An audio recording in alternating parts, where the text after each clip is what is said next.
passionate about Cleveland sports. He's going in, touchdown! Browns, Indians, Cavs, the Big Ten, and more. Cleveland is a city of champions once again. Andy and Jarid, Cleveland and beyond. Swinging it line to deep right.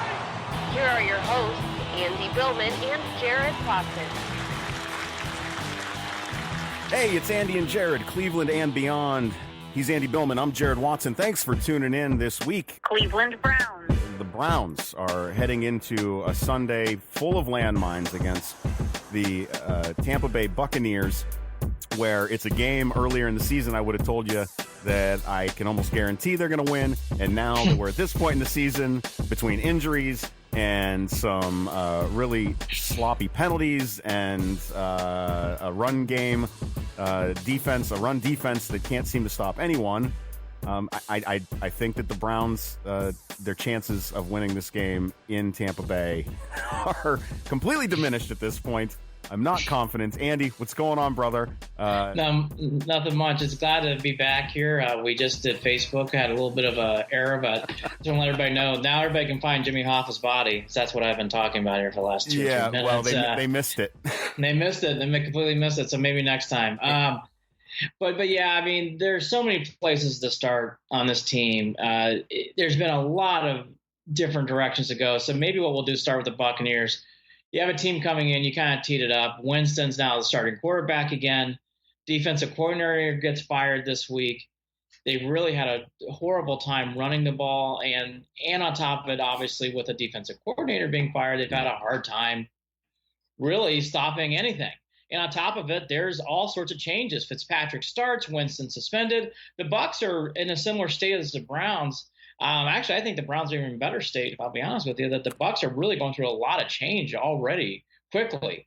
So, as you said, you would think it would be teed up for victory, but really what's really come to light is the injuries. And you and I have talked about the Browns' depth, and boy, the injuries really started to pile up. Schobert was injured, as we already alluded to on Sunday, and he's been a great, not to do too much on this road, but Schobert's really had a strong year.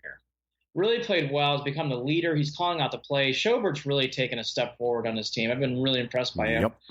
With that said, he's got a pulled hamstring, and he'll be a couple weeks, right? Maybe more. I mean, you know how hamstrings work. That's not a quick fix. Hamstrings, there's no magic elixir. Sometimes it's 2 weeks. Sometimes it's 6. There's really no magic reasoning behind it. Baseball, you can play through a hamstring. I think in football it's much harder. I don't think it's as easy to play through it, especially when you're Schobert and you're running around as much as he is. So I think Schobert's going to be at least multiple. I mean, at least 2. I think multiple is probably more accurate. J.C. Tretter got banged up. He might play on Sunday. If not, our guard out of the second round, Austin Corbett, which I think is interesting, is going to be the center this week. So that would be, if that happens, that would be something to watch too. And then the bigger thing that kind of came around yesterday, EJ Gaines is in concussion protocol, and with that being said, that's an automatic. You're out for this week. Yeah. What happened, by the way? What happened with that? Well, I think Hugh's wondering that. We got all the answers, didn't we? Well, of course. So, in our annuals, we call in this podcast State of Hugh.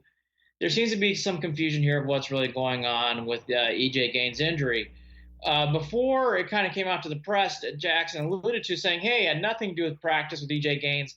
I guess it's something that had been lingering, and it's just finally gotten to the point where he needed to be sent to concussion protocol. TJ Carey then, shortly afterwards, said, and I quote, unfortunately, we had a couple things go wrong in practice. So much in this league and so many things can happen. You always have to be prepared as a starter. Meaning, he's alluding to, well, it sounds like Gaines got hurt in practice this week. And that's why he's in concussion protocol, even though Jackson said, and I quote, had nothing to do with practice.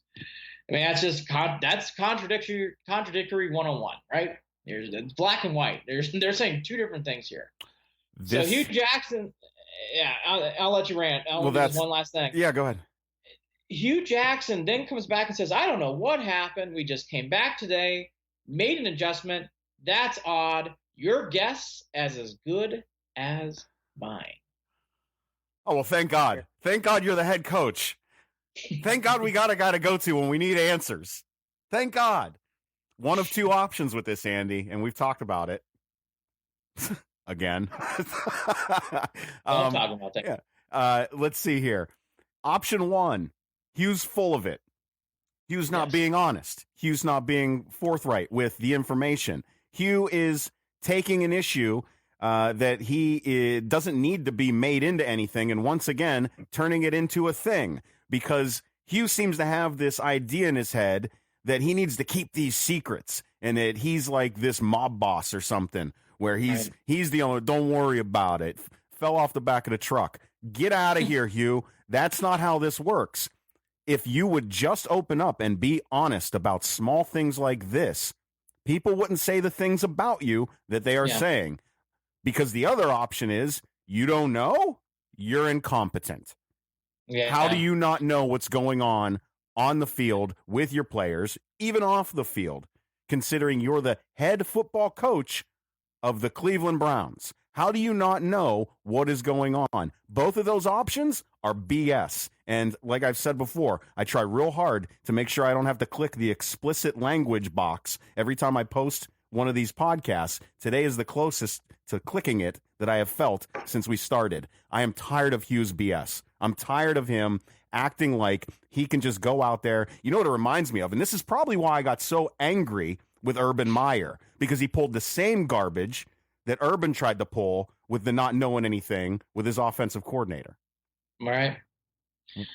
I will say this. Hugh is having a hard lying. Hugh Jackson's having a hard time communicating to the press, to his fellow coaches, as he said he was shocked about some things Haley did during the game. And he's had a hard time with this really throughout his tenure here with the Browns, which has been only two years and 6 games in now. Hugh's had a really hard time with this, and he also has a very hard time being transparent. He just is not clear on what his message is or what is going on. I think this is a pretty simple case, and you kind of alluded to it. EJ Gaines gets hurt in practice. That happens all the time in the NFL. Happened to go down in practice. So you get injured in practice, go to concussion protocol, and that's it. Instead, he makes it into something now where he seems confused, seems like he doesn't know what's going on. And, again, this on this podcast, we've hammered it home. He's a nice guy. Really appreciate Hugh Jackson as a man. But as a head coach, this is just example, I say 25, of like, I just don't think this guy's really ready for this kind of head management. And I really mean that in those terms. Like, a head coach is supposed to have knowledge of football, obviously, has to have a good grasp of the game. But part of being a head coach is being a manager. You really need to dictate how things get done when it comes to verbalizing things to the press, to your coaches, to your team. And Hugh has just been very poor on that, in my opinion. I know the players like playing for him. I know they think he's a good guy. But that does not mean it's translating into wins or positive energy. Mm-hmm. The Browns just seem to always be in this mucky, murky situations with Hugh. It's been this way since really day one. And here's another example. I thought it really started all the way back with RG3 and him traveling to go see, Carson Wentz, and then he's traveling over the country. I thought that was weird. It really started then with him for me. And, again, he's a nice guy and all, but he's got to go at the end of the year. Who's a better leader at the podium post game or after practice? Is it Baker Mayfield or Hugh Jackson? Well, right now it's Baker Mayfield. And that in itself is enough. Your rookie quarterback is more trusted at the podium, sounds more like a leader at the podium than your head football coach. Give me a break. Yeah, I mean, Hughes, again, this is just another layer to this thing. And, pivoting to Mayfield is a big week for him, too. And, as a rookie quarterback, it really is day-to-day. It's not really a 4-game set or a season. I think as a rookie, it really takes day-to-day. So you're hoping you see a bounce back from Mayfield. To what you're kind of mentioning there, Mayfield does a good job of bringing positive energy, positive messaging. Sounds like a leader. Sounds like someone who's confident in his abilities. So I would like to see how he plays this week. But even if he comes off with an okay or sluggish game, I have good confidence in Mayfield because of how he's presenting himself so far. Right. I think that's a good thing, because as a rookie quarterback, there's going to be more games like we saw against the Chargers. Those games are going to come up again. So I agree with you. And you know what? Long term, that's what I want, anyways. I want Mayfield to be the guy who's good because we know he's going to be here longer than you. So that's good to see. And the other big story that kind of came out on Sunday that's been talked about a lot throughout a lot of publications and talk show hosts is what's going on with our buddy Landry. Yeah. This is a huge week, I think, for him. I think he really needs to step up and play well. He's really played okay so far. I think he's been average. I think he's been good at times, but I have not seen the greatness I saw in preseason.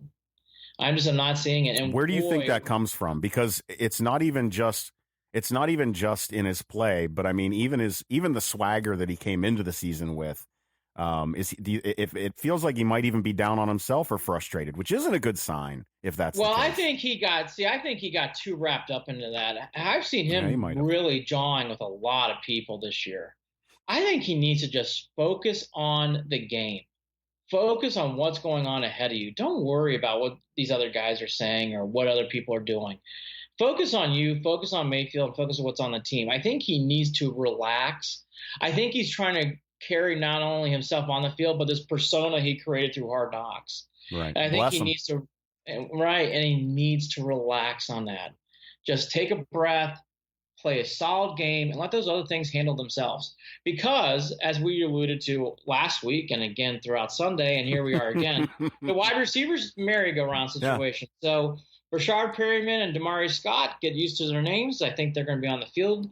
I think they actually might be on the field quite a bit of times, as they're going to be seen along with Ratley. Let me ask you this about, and if Ratley's already he's the number, he might be the number one receiver at this point if Landry doesn't fix himself. But if I've been thinking about this a lot, and I know I talk about fool's gold. Rashad Perryman has not demonstrated that he has the hands to be an NFL wide receiver, right? He was a big letdown with the Ravens, and then where'd he go after that? The Cardinals or somewhere? Where'd he go? He kind of floated around. I mean, look, Perryman really is an unknown. Right. Because even when he played, you never stood out. He never made plays. I know he dropped passes too. I just thought Perryman's a weird pickup. That's why I'm not there. And maybe this is what he needed. And maybe he's actually putting out 100% effort because he realizes. That's what I'm curious about. And by the way, in fairness, Higgins kind of went through the same thing last year when he got cut by the Browns and got brought back on the practice squad, right? So in fairness, maybe Perriman's had one of those, you know what? The aha moment, a wake-up call. Right. My career's on the line. Maybe he's trying to figure it out. When I watch Perriman play, that's what I remember him playing. I don't remember him making any plays. I don't remember him really standing out. I don't remember him making very many catches. He just does not stand out as a player. So he has a lot to prove, as all these guys do, as Callaway does. The bigger thing here, how much can this group really support Baker Mayfield and catch the ball, along with David Njoku, along with Duke Johnson? I think you're going to see a lot of these guys play this week. Yeah. And I think the bigger thing here is, you have a rookie quarterback, you really could use support, and that's why I think it's key on Landry. Landry is the one guy who's got experience. He's got one guy who's got leadership abilities. Can he really take the throttle here and have a big week to allow Baker to take those next steps and let him feel more confident? And I don't feel like it's fair to leave this on Baker with this group of guys. No. And I've said it before that this is they're sticking with the original plan, the strategy that they had at the beginning to develop the young guys. They weren't going to go out and grab any others at this point. If Tyrod was still the quarterback, that makes all the sense in the world. Got it. We'll ride this out. We'll get this team to develop throughout the season. Good. But you've got your rookie quarterback in there, and now you're going to leave him floundering. You're going to leave him holding onto the ball in the pocket longer than he should and taking more hits because he doesn't trust the wide receivers he's got out there, or they're not getting open. And if that's the case, you got to do something about that because it's not going to be good for his development, his confidence, and his trust. The mistake I think that was made here, the proper thing and the good thing probably for the Browns was to get rid of Gordon. I'm not going to go back on that. So I think that's true. The thing that I think now has become apparent to me with Dorsey, and this is where Dorsey, I think, made a mistake. it's one thing to cut someone.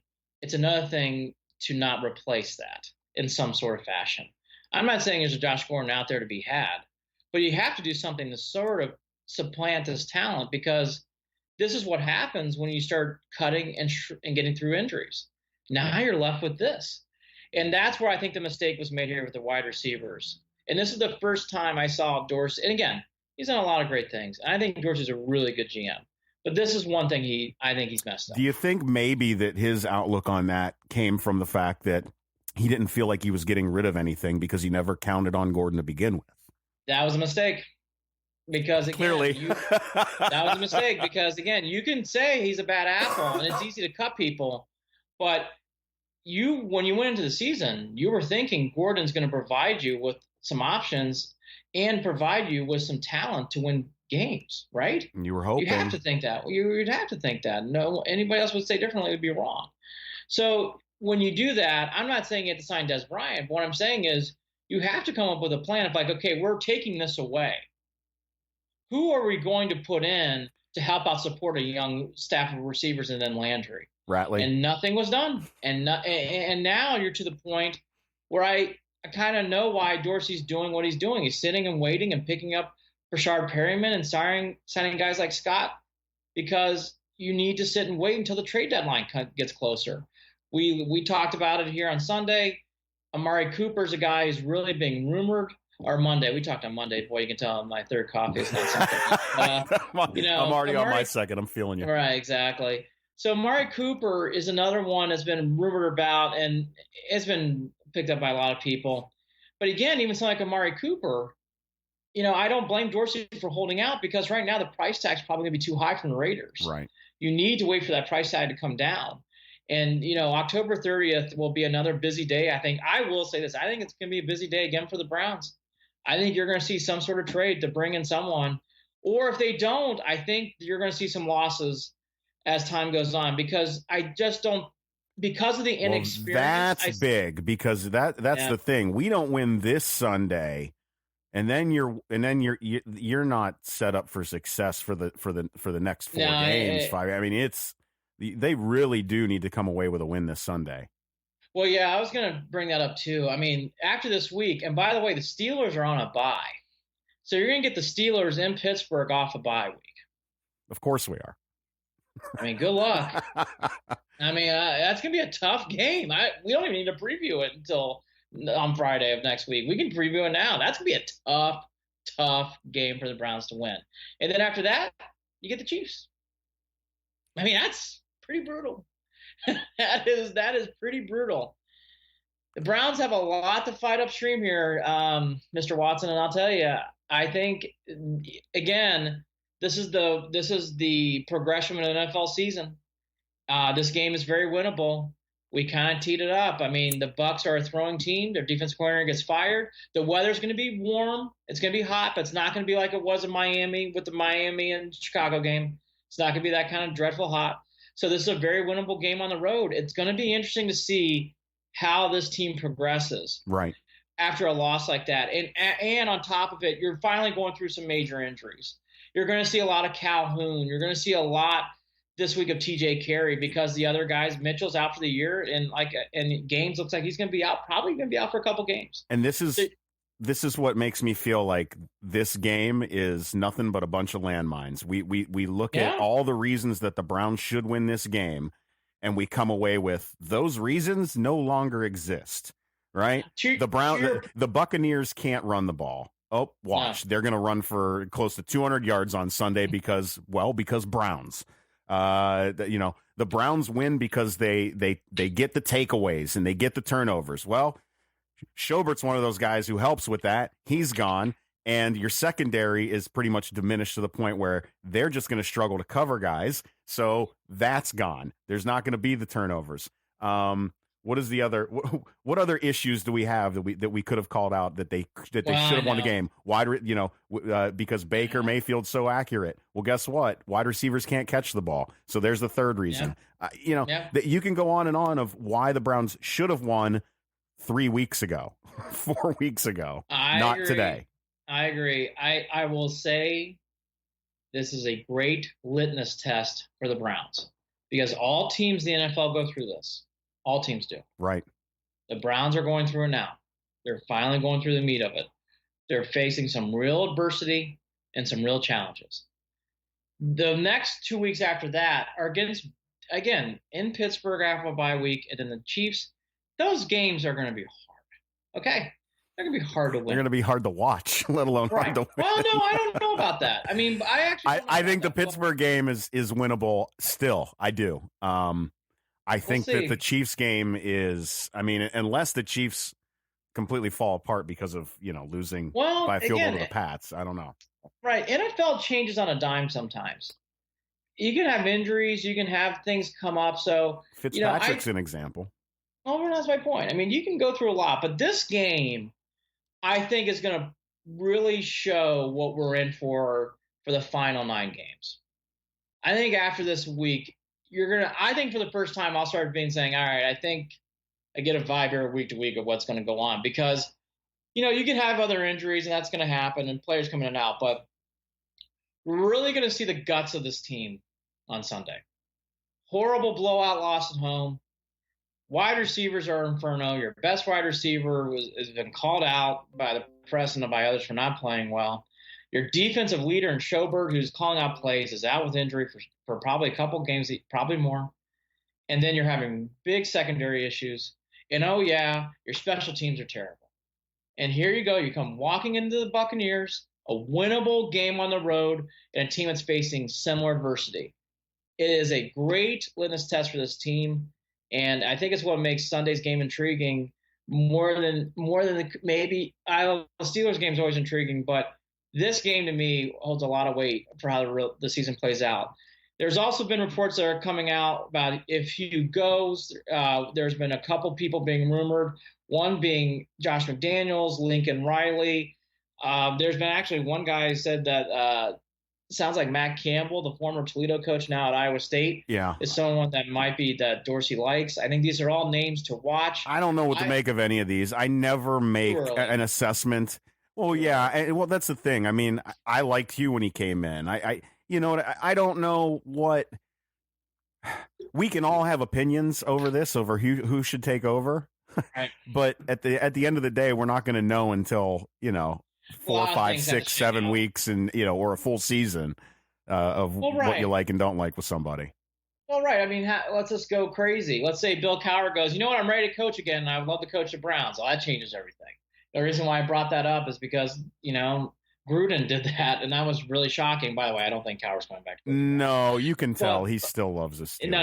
By the way, I don't want to even start down that track. I was just making an example. I got you. My point being is a lot of things can change. You're going to hear Brian Shaw's name a lot, the coach at Stanford. He's another guy who's been rumored forever now. He seems to be very linked in to being at Stanford forever, but maybe he sees the Browns as intriguing with the quarterback, with the young team. Maybe that intrigues Brian Shaw. I don't know.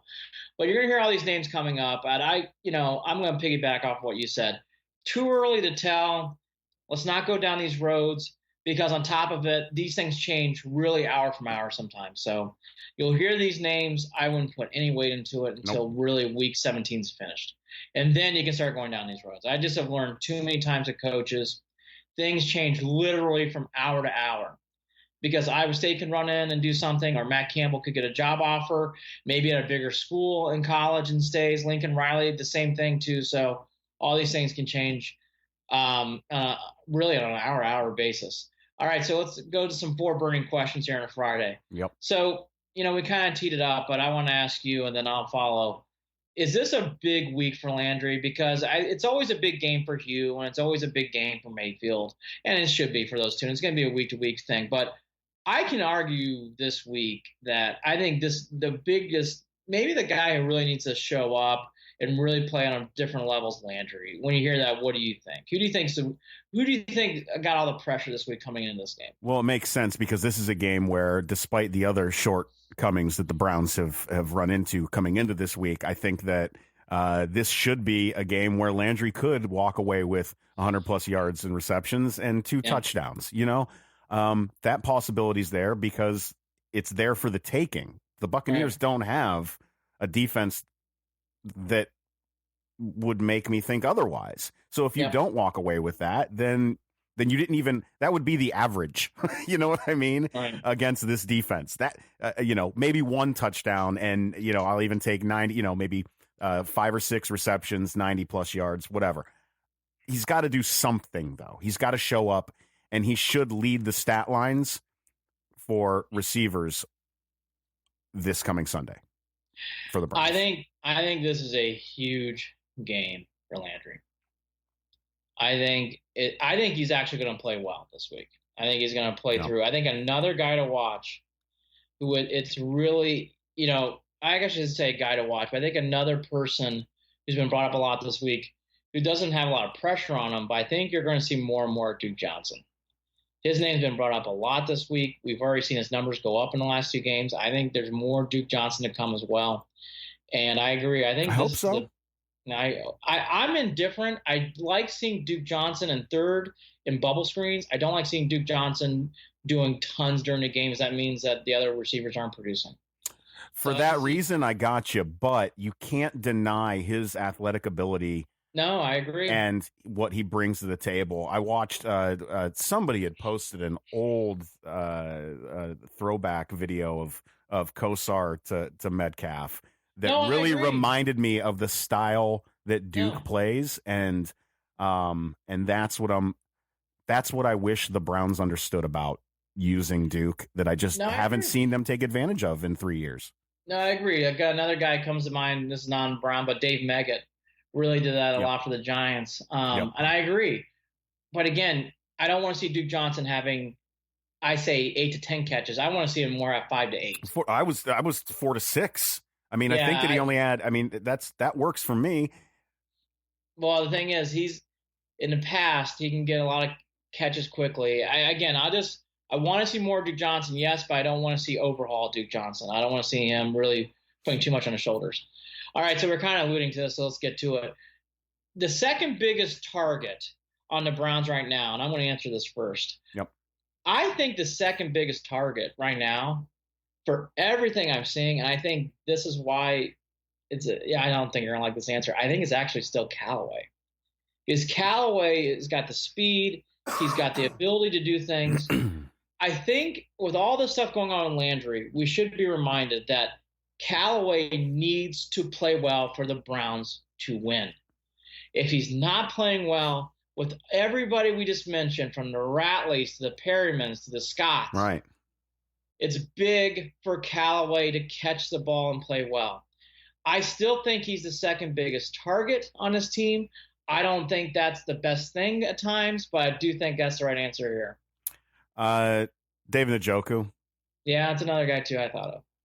Too. I don't necessarily like that either because we see that, he's not going to win the game for the Browns. But it's nice to be able to, toss up a jump ball in the corner of the end zone. He can get up there and get it. He's got that potential. He made one of those beautiful catches last week. It would mean a lot for David to start playing better. And that's why I brought this. This is my second question, because I think the second biggest target sometimes gets forgot about, and sometimes in the NFL, those are the guys that get the ball the most because they're taking away the first option. Well, Callaway gives you more breakaway potential, gives you more scoring potential. So I would rather Callaway be that guy. I just don't know that he's going to be there yet. I don't know that he's going to be ready this weekend. Well said. Defensive turnovers, you kind of brought this up earlier. They only had one last week. So question 3, do you think with all the injuries we just mentioned at the top, do you think this is kind of what we're going back to, 1 to 2 turnovers a game, or do you think we'll get into 3s and 4s again? Well, I think you can get into 3s and 4s if Myles Garrett can, another guy who needs a big game, if Myles Garrett can have the impact that he should be having. And then also if they target guys around Ward, that there's always the potential he's going to strip the ball out of their arms. It's that simple. So 3 and 4, I don't know. They did come back to earth a little bit. The injuries didn't help that cause. 2 and 3, maybe still the potential. But even then, I feel like the Browns fan in me is just being optimistic. Yeah, I think the turnover thing is going to start to settle down a little bit. I think it might come back as season goes on. But I think it's going to settle down. I think you're looking more at 1, maybe 2. I just don't think those turnovers, they're just coming in bunches. I just don't think it's going to happen. I was going to say this for the end, but I'll do it now. I really think Myles Garrett's got to start playing great. That's one thing I want to watch on Sunday. I want to see Myles Garrett make an impact on a game like I've seen Denzel Ward do in 2 games this year. He really has been doubled up on a lot. I know, but it's time. It's time. You got to start making plays. Bruce Smith, Lawrence Taylor, will go through the list. All these guys got double teamed. You got to start making plays. Got to. No more offsides either, bud. The offsides are killer. I like that aggressiveness though on the snap count. I do, but yes, you're right on that. He's a great talent who's playing good. He has to start playing great, I think, with everything that's going on. Yeah, he needs to take his game to the next level. He's not an average player. I think he's playing good. I think it's now time for him to take that next step. He needs to become great. I think he's going to. I mean, I don't doubt that. I don't think I'm worried about him long term. But yes, if he's going to have an impact on the field this year and help the Browns take some of these games that are, up for grabs, this week is one of them. So we'll see how it goes this week. I'm just bringing it up as I've not seen that jump yet. I see hints of it. I've not seen that jump yet. This would be a great game to do it. Last one, I think everything that's being bantered around about Amari Cooper, you get the vibe the Browns, this might change, but as of right now, they're not going to trade a 1, which is probably what the Raiders are asking for Amari Cooper. Would you trade him for a second-round pick? I'll go first year on this one. I've been debating this as I'm not a big Amari Cooper fan. I would never trade a 1 for Amari Cooper. Right. But no. If you'd have put a 1 there, I absolutely would not. No. If they come back to a 2, it's tempting. And I don't know if the Raiders are going to do that, but they might get desperate enough where they do. And then that's where I start hemming and hawing. I still think at the end of the day, I can't believe I'm going to say this, I still think you don't trade for Amari Cooper even for a 2. It's not so much as a second-round pick is I've seen Amari Cooper play, and he's another example. You can see greatness in him, and he's got talent, but he's got the catching issues. I think I would be more of a 3rd-round pick or less. And the only reason why I say that is I know a 2nd-round pick can do a lot for the future for the Browns, and that's still where this team is. So I say no, but I can hear that argument more than I can for number 1. Well, it's difficult to make the decision because you need a guy to come in. Mm-hmm. But the problem is he looks like every other guy lining up already. I know. He looks like every guy the Browns have already. That you want to count on him, but you don't think you can right now. You're hoping you can, in the future. Oh, you can count on this catch, and then he made that big drop. We've already got enough of that. That's what we've got everywhere. That's why I'm not in love with the Amari Cooper thing. As I've seen him play a lot, I'm just not in love with that as much as other people are. I actually would contemplate still bringing in Des Bryant because he's got more reliable hands. And so anyways, I guess with all that said, we kind of banter about all this different stuff. Other quick things you've been hearing in the press, more Nick Chubb this week will be interesting to see. I'm not really on that bandwagon. I don't care who runs the ball. No, well, the other issue I hear with him on that isn't even the running the ball, but his blocking. And I can see that. And again, Carlos Hyde's playing well. Yes. I just don't think that's much of a concern. And that was my last thing I was going to say. I would love to see Carlos Hyde run the ball 20, 25 times in this game.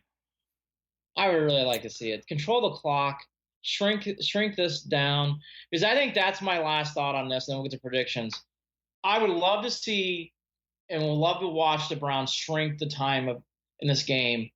Because with all these different things going on, I think a shootout, passing game, I just don't think the Browns can win that kind of game right now.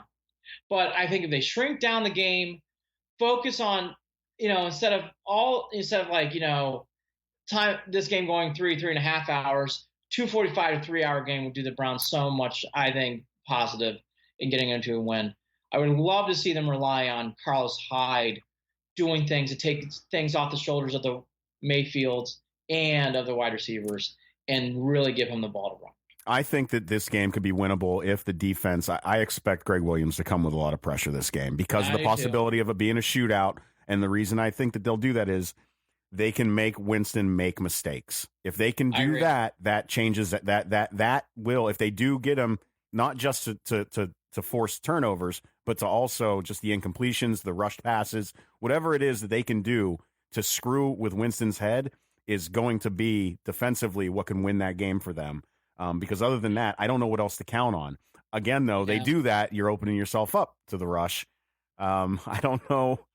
I don't think the Browns are even thinking about changing scheme at this point. I think that's the way they're going to go into it.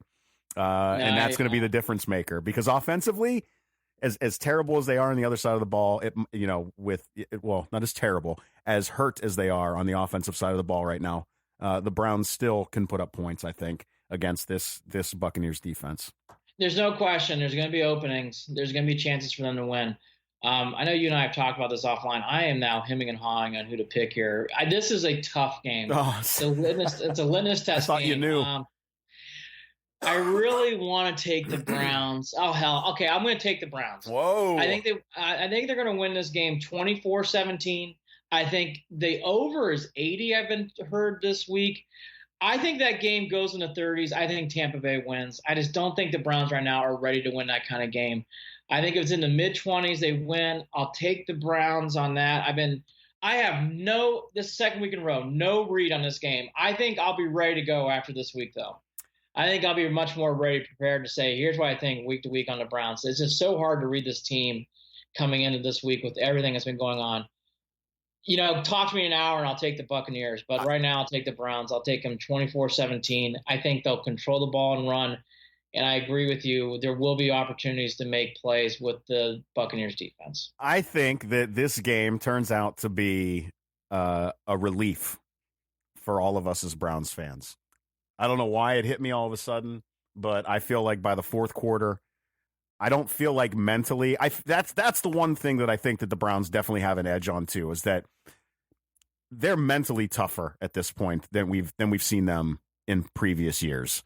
They are, a lot of those guys aren't quitting in that fourth quarter. We've heard them after the Raiders game with the finish. We've got to finish. Right. I feel like at least that's going to be with them, and I don't know that the Buccaneers have that or any of that cohesion. I think the Browns surprise us 35-21 and a big fourth quarter collapse by the Buccaneers. I hope you're right. To your thing, I don't know if the Browns are mentally strong. No, you don't think?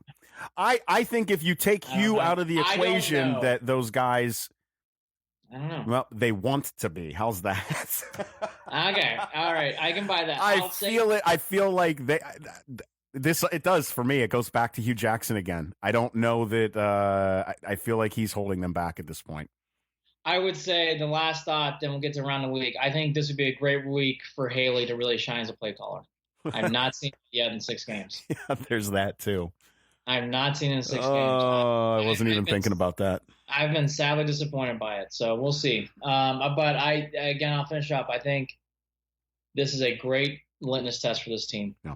I think we're really going to find out where this team's at after the end of this week. Around the NFL, Pats and Bears play at 1 o'clock. That's a very good game for obvious reasons. It's in Chicago. Saints are at Baltimore. Bengals and Chiefs Sunday Night Football. That's a great game. And thank God for that one, because Monday night is awful. Oh, clunker. This is your great, me being a documentarian, this is your great storyline game. Giants and Falcons for all the wrong reasons. Because the loser of this game is really heading down the trail of jumping off the cliff fan base.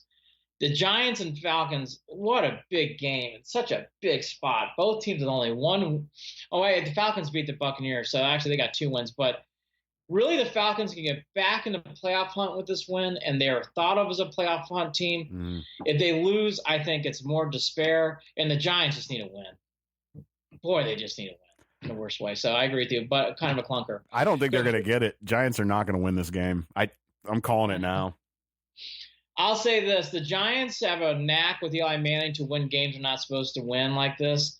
The Texans was an example. I never thought they'd beat the Texans on the road. Even the Texans aren't a great team either. But Eli Manning has a weird knack of winning games like this, so that's why I'll pause. But I know what you're saying. I mean, the Giants don't look good on paper.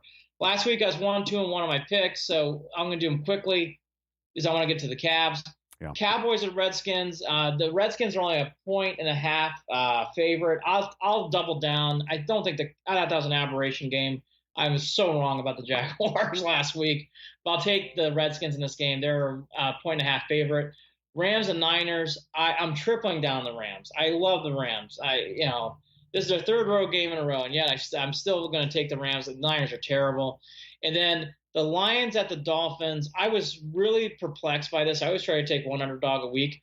The Dolphins are a 3-point underdog at home with a 4-2 record, while the 2 and 3 Lions are coming into Miami.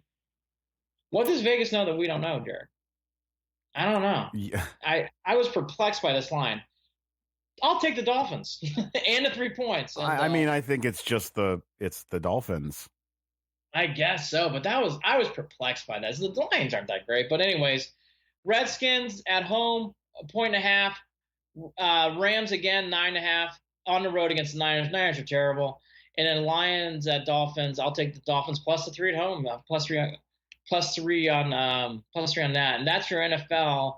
And now it's time for, as I wore my Cavs final shirt today, time for some Cavs round ball. Cleveland Cavaliers. They played. Go for it. You lead on. Well, no, I'm just glad that I was able to catch the end of the game. I was stuck in class during that first game, and I was able to at least watch. And I know, you know what? I saw good things.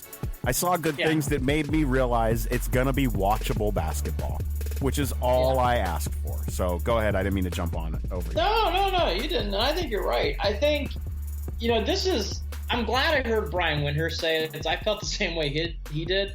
I had a hard time gauging this team, and for obvious reasons, because you knew when the Bulls broke up what you were getting, a bunch of rookies and a rookie head coach. It's not going to work out great. In this case, the Cavs, it's a mix of people. They're certainly not a top 5 East team, but are they bottom basement? I don't know. I mean, hard to read how this team is going to do because they have some parts and pieces where they're going to be tough on certain nights.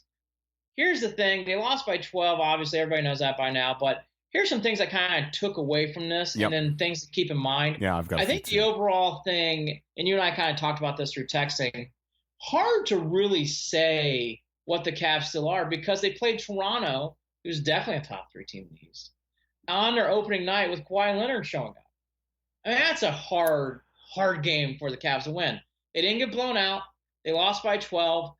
Some things that are definitely going to be keys throughout the year are, I'm actually going to start from the player's perspective.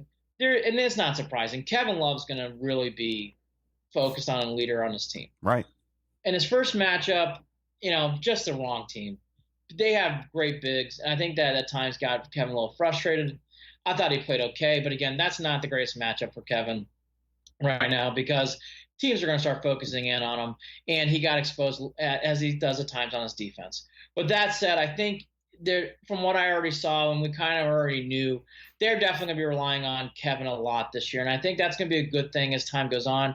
I think, though, at moments, though, you're going to see him adjusting to that, too, because remember, he was always the third, or last year I call him second guy behind LeBron, so he's going to be adjusting now to the lead dog again, like he was for the Timberwolves. So give Kevin some time to adjust. But I thought at times he looked very frustrated, and you could tell he was having a hard time making those adjustments, and that's expected. From what I saw at the end of the game, it was here I go again as a fan. Refs took the wind out of any balloon of comeback that the Cavs see. Anytime they got traction and would pull that lead down to 9 to 8, get it into single digits. Kev got hit with 3 fouls late, 1 technical. For a really lame calls, in my opinion. The third one, he didn't even touch the guy at the rim. So, and the bouncing the ball was the technical. A one-handed bounce of the ball. It wasn't in the face of the ref. I don't like those calls. I think they're weak. I think these guys have emotion. And, there's other guys that I can say they wouldn't have made that call on, and I don't like it. Yeah, well said. I mean, I'm not going to add on to that. the Cavs are gonna, the thing is, those kind of plays in the past the Cavs can overcome. They're not gonna be able to overcome. No, exactly. Like when those kind of plays happen, that's gonna really at times sink them. Sadly, in basketball, I think that affects you more than it does in any other sport because play-to-play emotion seems to play a lot more in those kind of plays. And it can build to get on those 10, 12-point runs, and that's what they were doing in those situations. They made a few stops, they made a few points, they were getting fouled on the other end, and it was killed. It was killed all those times. Yeah, I mean, I don't know what to say. Sexton played like a rookie, I thought, his first game. I'm a big Sexton guy, so I thought he had the typical rookie game. Got 3 fouls, felt like in 3 minutes. Really sat a lot because of that at times. Made some mistakes. He took an obvious charge call where he has to pull up. Look, Sexton hit 5 for 5 free throws. He made a couple jumpers, actually, too. So that's, I think, what Sexton's going to get for the first 40 games at times. Right. You're just going to have to be ready for that. And that's a typical rookie. I still am very high on him, but I thought that was your typical rookie game where it's like, man, he just got 3 fouls. He's not doing some things that he should.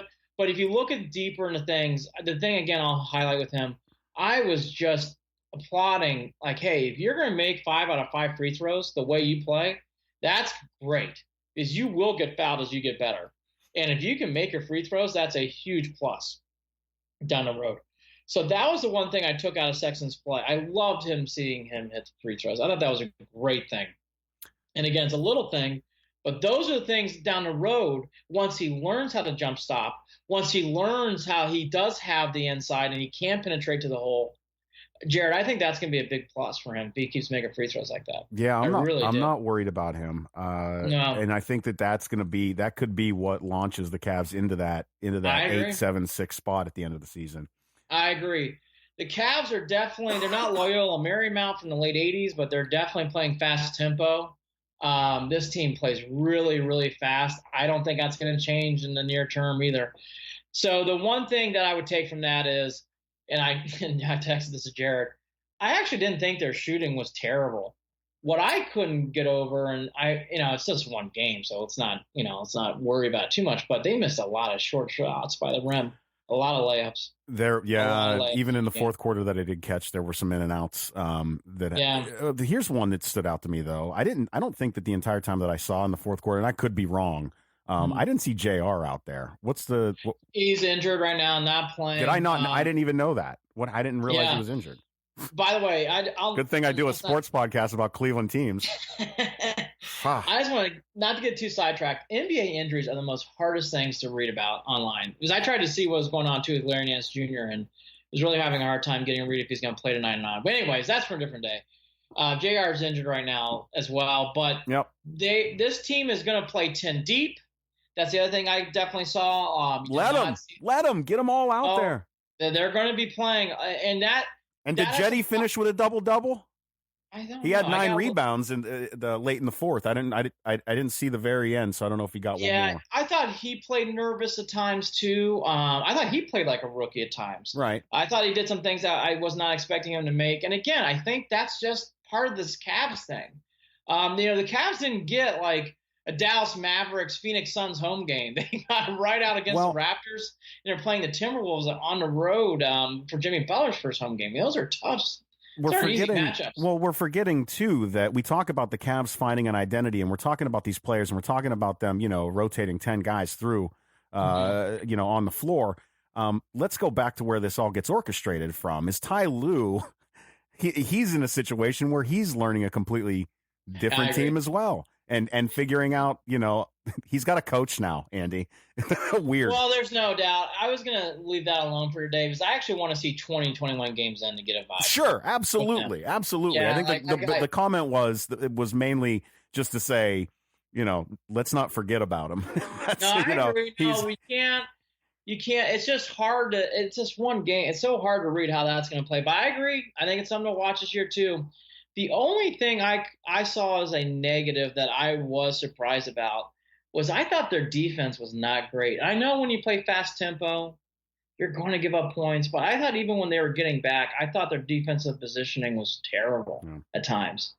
It's only one Those are game. old habits from last season. Well, probably. those are guys started getting broken because I mean they cannot play defense like they did at times, and I mean it just, especially in the third quarter, I just thought it was very weak at moments.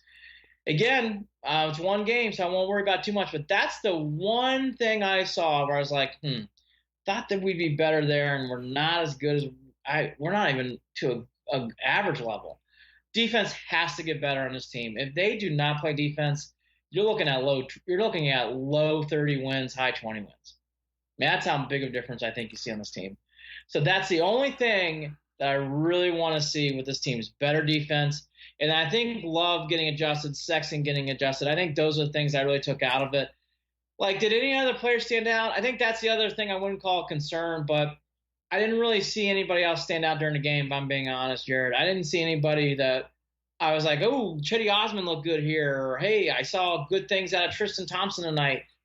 I didn't really see any kind of player stand out when it comes to the Cavs, and I guess that's what we should be expecting, but I'm hoping as the season progresses, we see a third or fourth option kind of come up here as someone to watch. In one game in, I'm not really, and that's one game in, but I didn't really see much. Yeah, thinking about Tristan Thompson, he's a piece that I wouldn't mind losing from this team, to be honest with you. To where, It'll be interesting. It'll be interesting to see. I mean, I thought he actually played pretty decently on Wednesday night, but I know why you're saying that. I don't want to say that's crazy. I don't know what value. Again, I go back to value added. At the end of the day, I don't know where we're at with that. Problem. His contract's the biggest problem. He's an expensive player. So. Right. Yeah. Well, I mean, and that was and it made sense at the time. Again, it did. And by the way, it brought a championship, so it's hard to really debate anything. I know, money well spent. I'm not complaining overall. Exactly. The one thing I liked that Tristan was doing, though, he made a couple good hook shot moves, and one went in. Again, I actually thought, maybe we should. I thought Tristan actually played okay to well that game. Again, one game in. See how time goes. Well, but again, like it's still tough to see how this team's going to play. I'm looking forward to watching tonight. I'm not going to miss. I'm glad I don't have to miss any of it. I will be recording it and watching it later, but I think the bigger one for me is the Sunday night at 6:00 with the Hawks, because that's a game the Cavs should win. Right. And I will be watching that game at 6:00 on Sunday. That's the game I really want to see them win. Friday night in Minnesota, that could go either way. So, again, I guess that's where the Cavs are right now. Fine by me. It's going to be – I will say this, and you alluded to it. They play fast-paced and up-paced, so there is energy. There is definitely a sense of wanting to win, which is great early on. So the Cavs are fun to watch. Game one in, which is good. Let's see how the games play out. The other big news story is Larry Nance signed a big $44+ million exception, which is great. So now he's extended now for a good while. I like the deal, too. I thought the money was right. I thought that was a very good deal. It's too bad right now he's injured. Hopefully he plays tonight. I'd like to see him play. I think that is also another guy you can see making differences. Well, as long as he's ready for the home opener on Sunday, I think that'll make me happy. And by the way, that's a very fair point. So that's where the Cavs are. Again, too early to tell, but we'll obviously talk about them weekly in the show. But I thought my overall feel for it was like about what I expected. The Raptors are a top 3 team. You're not going to win that game opening night with Kawhi Leonard. So you lost by 12. That's okay. Yeah. That's okay. Well, and it didn't feel to me like again, going back to what happened towards the end of that fourth quarter, it didn't feel like a double-digit loss. It didn't feel, it wasn't a painful double-digit loss. So, it's a reasonable loss, as I could say. And they scored 100+ points. Yep. Just want to see the growth of Sexton and see how Love does. I think those are the things to really watch. The other things around the NBA real quick, LeBron and the Lakers lost their opener on the road to Portland. The one thing I took out, who cares who wins these games really on the NBA, but the big thing I took out of that is I was surprised he came out this early. He's already preaching patience, LeBron, after one game in. What do you think about that? Already given the media some thought of like, hey, this is going to take a while to build. Only one game in, give him that speech. That's interesting. I don't even know that it needed to be said, to be honest with you. That's my point. One game it's already known. One game in, you're preaching patience? And I got to be honest with you, they're walking around with a weird amount of swagger for a team that is going to need patience. I mean, that's kind of counter to to the point, right? The way that Rondo walks around, the pregame stuff. Oh, I love these young guys. Da da da da da. Like, again, it's going to be weird because are you still going to love them? Halfway through the season, are we still patient? Well, that's why I brought it up. I'm like, what a weird comment. After one game, hey, it's only one game. We'll see you next. I'll see you the next time. To say that one game in preaching after one loss, we're preaching patience. Yeah, opening night. I love LeBron. I hope that works. I wish he was in Cleveland, but my gosh, I hope that works out for him. Yep, still only one word. And talking that way, that is. Weird. I thought that was a concerning soundbite. Weird. That is a concerning bite. It's going to be a weird 4 years.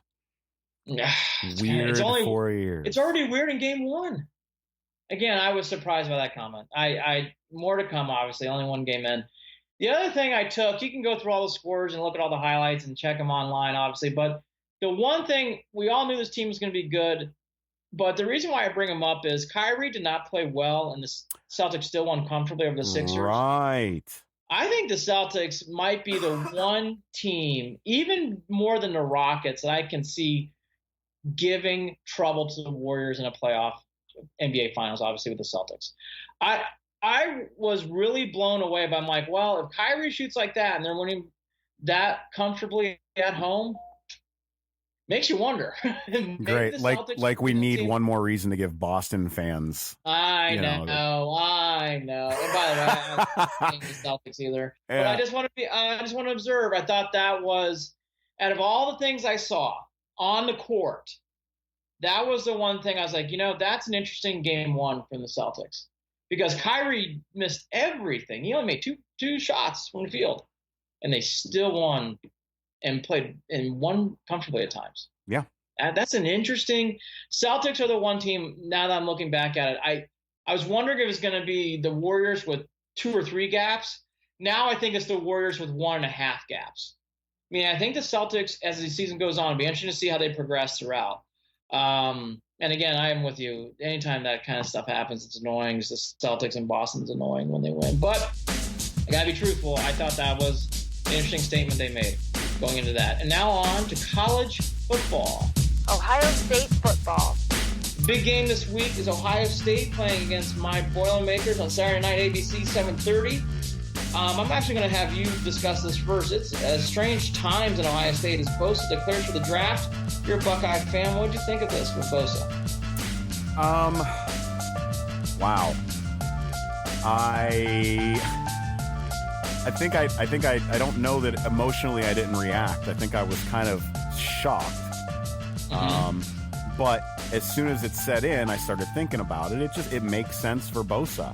I think what I'm curious about is if this was completely based on the injury itself and the recovery and the plan and because it does make sense going forward to have his own guy or girl helping him get better, to do the recovery, to get prepped, to be that top 5 pick, this coming draft.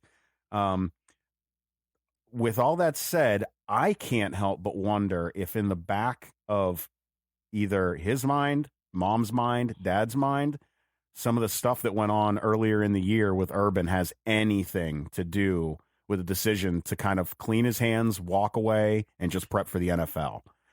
I know that might be a stretch, but that's what I'm curious about. If there were some other extenuating circumstances that just because you're talking about a team that with him has a good chance, a better chance than anyone else, to win a national championship this year next to Alabama.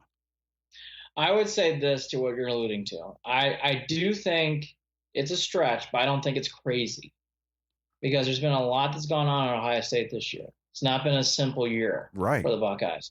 So I don't think it's crazy. I think it's more of where I'm seeing more, and I forget the kid who played as a running back for Stanford. I forget his first name. He didn't play in the bowl game. I think you're seeing more and more of this now. Right. But but this is an injury. So, this makes it a little more sense.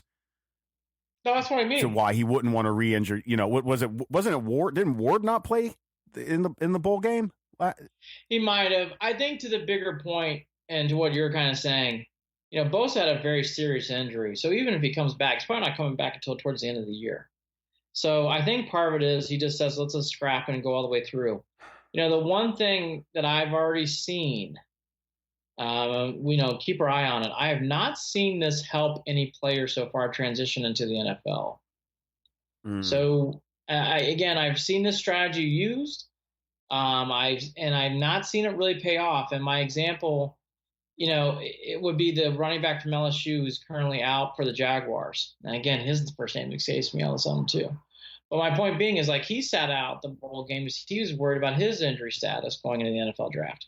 Hasn't helped him. He's still injured. So Bosa makes sense. He's the number 1 overall pick. I totally get it. So that's the reason why he's also doing it. The draft experts aren't going to change their opinion. Will it help? We won't know until 2 or 3 years down the road. But I think he might be the first one we should keep our eye on, because he is taking himself out in the majority of the season. Yeah. Not just a bowl game. So and then the other question is it worse than we realize? Well, again, I think it's a big injury, and I don't even think he realized what he was getting into. I heard a lot of people speculate and talk about how it's an injury to your core, and it is. Anytime you have something going on with your core, it's going to take a while to heal. Yeah. So I think that's true too. So that's kind of how the week started for the Buckeyes, and now you get into this game with Purdue. And look, Purdue's certainly not a force by any matter, but let's just hammer it again. Will Ohio State play a complete game from start to finish? Haven't really seen it. Why would I have that expectation, Andy? Well, I think this is a great test when it's on the road. When it's at home, I think you can overcome that stuff easier in college football. I don't know on the road. Purdue fans will be into this game. It's a chance for them to get back into the bowl game hunt. I think if Purdue loses this game, I think it's going to be hard for them to make a bowl game. And by the way, this is Ohio State, so that's not making it seem easy at all. This is an impossible game for Purdue to win at times.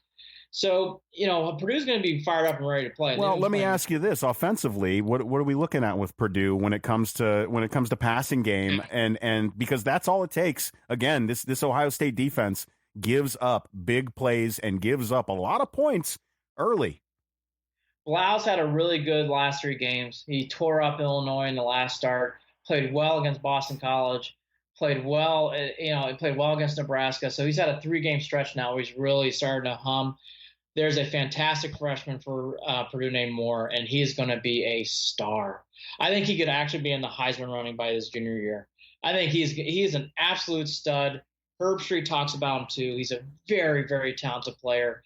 So Purdue's got athletes in space and offense. The problem is on defense, Purdue's is so weak.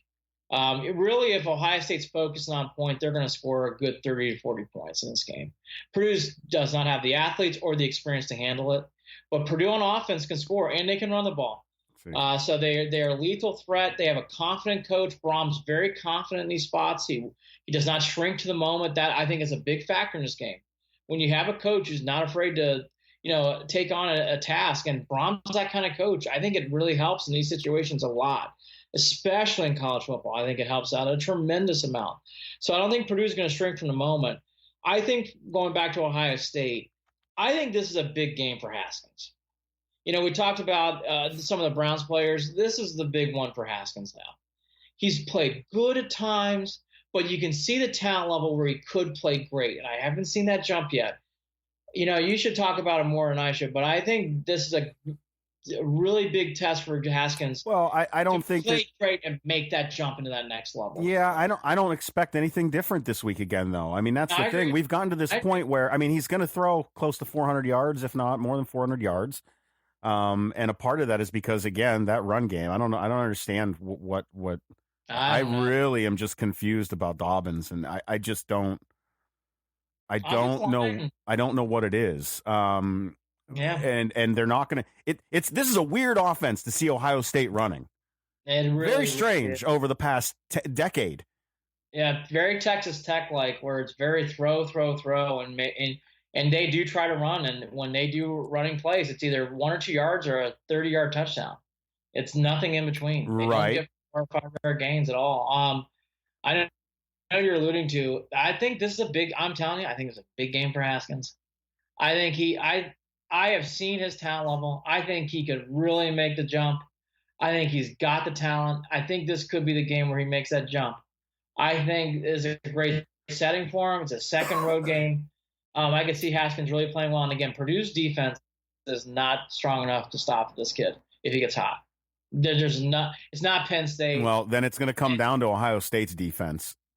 Yeah, it really will. Because at the end of the day, this is going to be a high-scoring game, and if Ohio State's defense can't play to task here and can't make it happen, if Purdue's got the ball down 3, if they've got final possession, this could be a Purdue stealing a big win at home against the Buckeyes.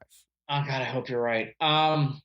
I think that's the thing I was going to hit on the last two, and I'll double down. I think what it really comes down to is, I think Ohio State's going to score 30 or 40 points in this game. Yeah. The key thing they'll score 40. They'll score 40, I think. I would be surprised if they don't. The thing is, can Ohio State's defense keep Purdue in the 20s? Because if they do, Purdue's just not going to have a shot in this game. All that said, there'll be nothing more I'd love to do in this podcast than predict Purdue to win, but I just think Ohio State's got too much talent. I think Ohio State wins. I think they win comfortably by 10 points. I think it'll be a close game at times. I think Purdue will really come up fired up. Yep. But first half will be big. Yeah, I do. I agree. Purdue's one of those, Jared, Purdue's one of those weird teams. Even if they're down 17, they fight hard. Well, they might be up 17 really at the half, and I'm not turning that away as an idea. Well, I mean, it's possible. Yeah, Purdue's one of those teams that puts the pedal to the metal once they're hot. Purdue's really coming in hot in this game. I think they'll come in hot in the first half. I just don't know how Purdue's defense is going to slow down Ohio State. No. I just don't see it.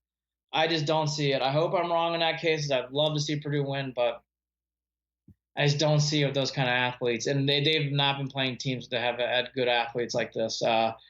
But even Boston College, who's not a terrible team, they don't have athletes like this. So I think the Buckeyes get by. But I to your point, it's a sneaky game.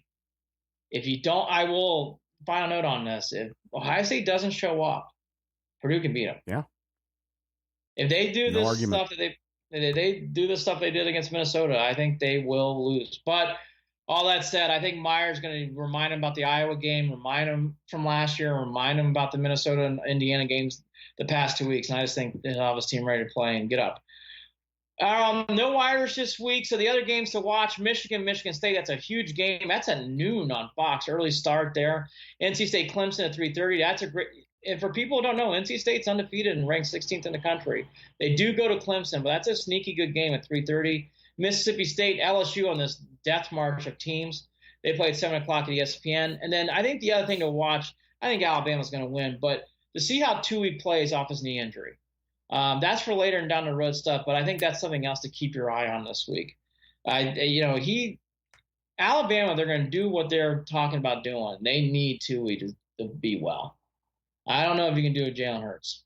I just don't know. Even with all the talent Alabama's got, I don't know if they can do what they can with Jalen Hurts. Let's end the show with some hitting topics and all that. I know you have teased me on this, so I want to hit it. By the way, we should allude to Boston's in the World Series. Clearly, I can't pick anything in baseball this year. Well, nobody expected the Astros to fall apart, but at the same time, man, after the stories after the stories came out about the Astros and the shenanigans that they're pulling, I am glad that they are out. They had a face. It would have been tainted anyways. So there was a lot of reports and a lot of things printed that the Astros media and Astros were predicting a sweep after Game 1.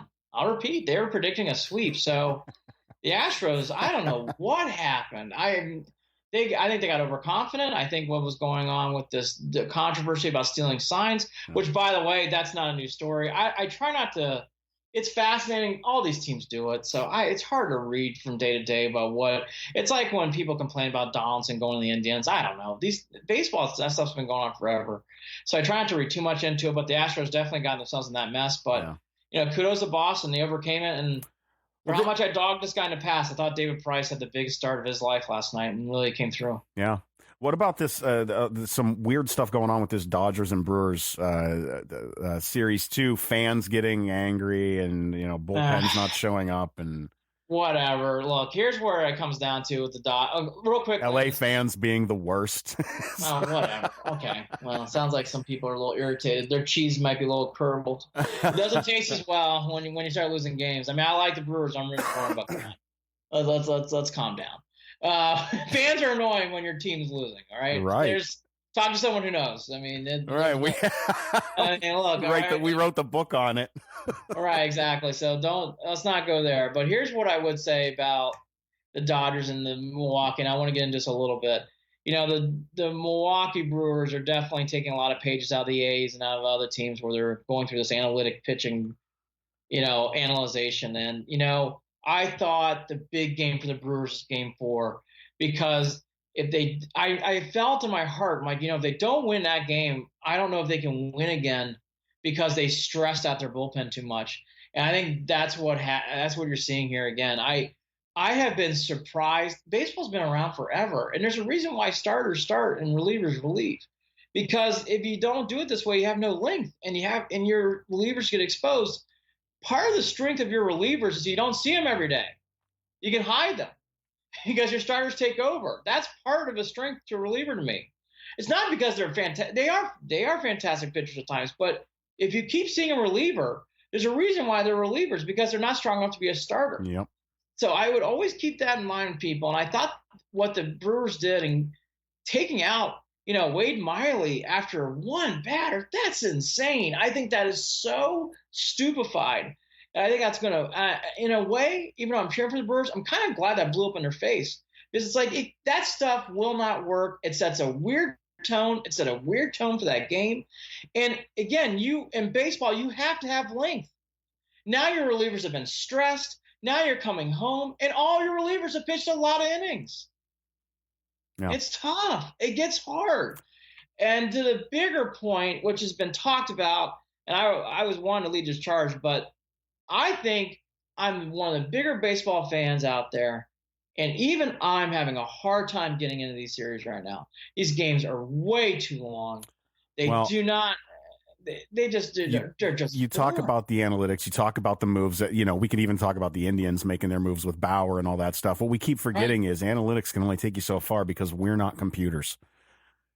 These are human beings. These are people with emotion that can ride that wave or not ride that wave depending on the moment in the game, and feel is just as important as analytics in those situations, in my opinion. I have not seen great baseball this playoff run. The games are too long. Yep. There's too many strikeouts, too much analytics going on. This is not the game I grew up loving. I'm not saying I want steroid baseball from the late 90s and 2000s, but I don't want this either. Yeah.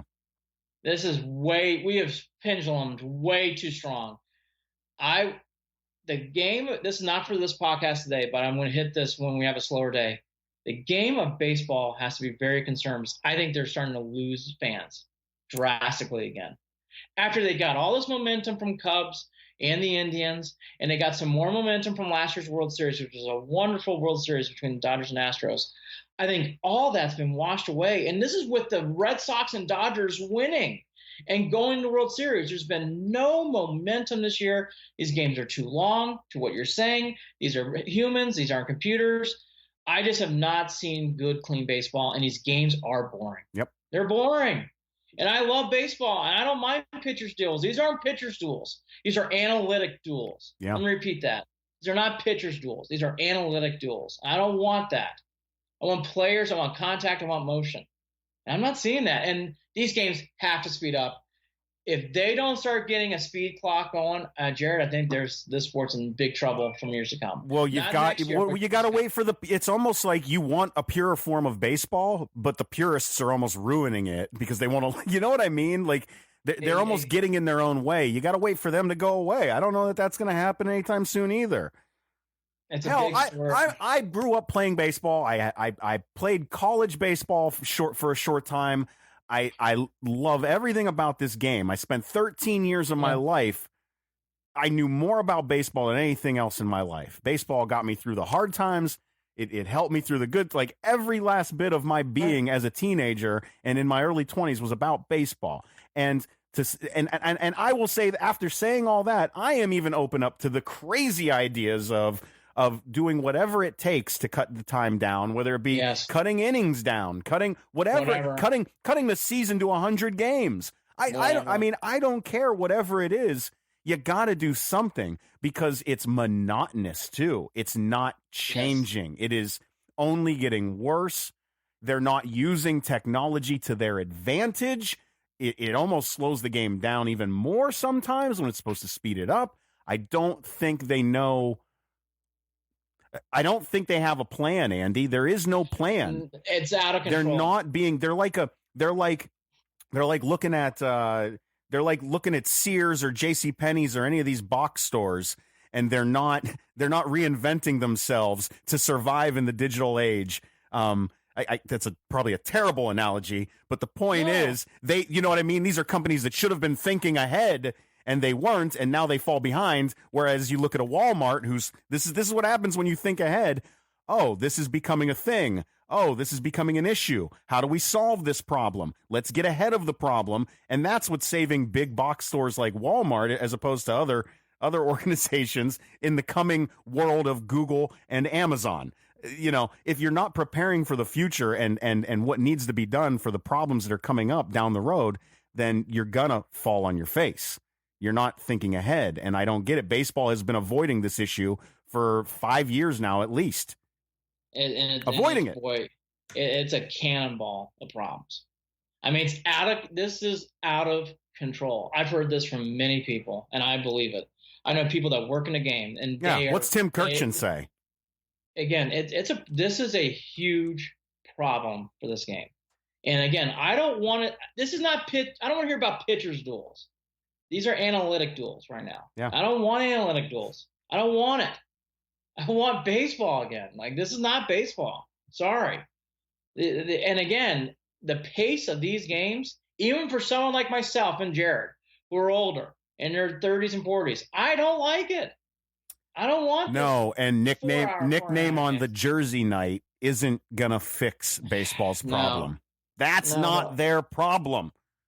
I know. They more of this to come. In fact, I think we should talk about this as the World Series continues because if the World Series has these kind of – again, it looks like it's going to be – think about this. Dodgers, Red Sox. Dodgers have won a World Series in 30 years. Pretty sexy World Series. Yeah. Will people be watching? Does anybody care? Again, not as of right now, I'd say the answer is no, but we will see. Last thing I want to hit, the basketball trials for the NCAA is now getting to some – wrapping up process, and Bill Self really got hammered in court yesterday.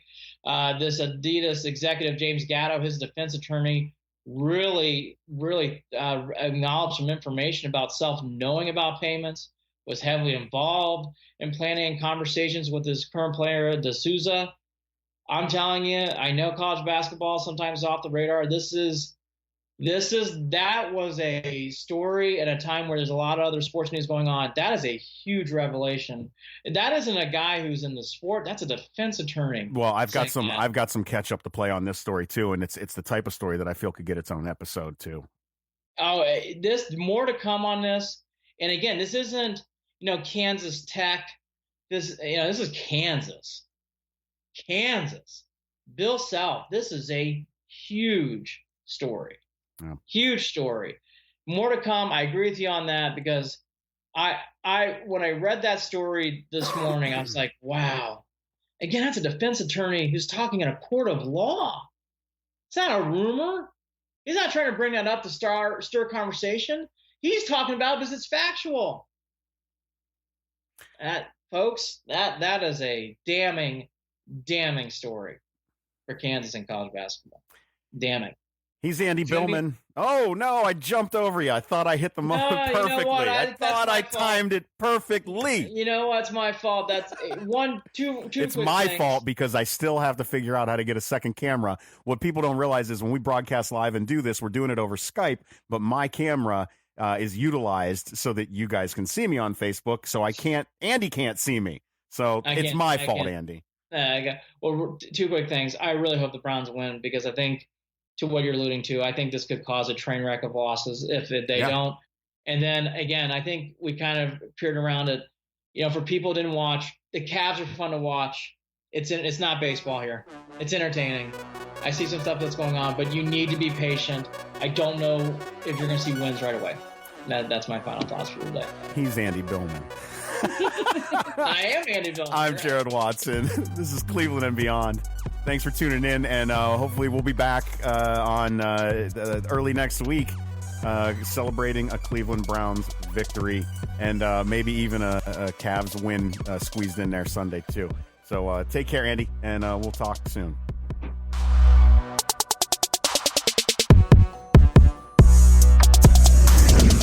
Hey, don't forget to follow Andy and Jared Cleveland and Beyond on Facebook at facebook.com/Cleveland and Beyond, and on Twitter at CLE and Beyond. That's at CLE and Beyond on Twitter.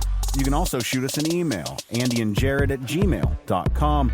Looking forward to hearing your comments. Take care, everybody.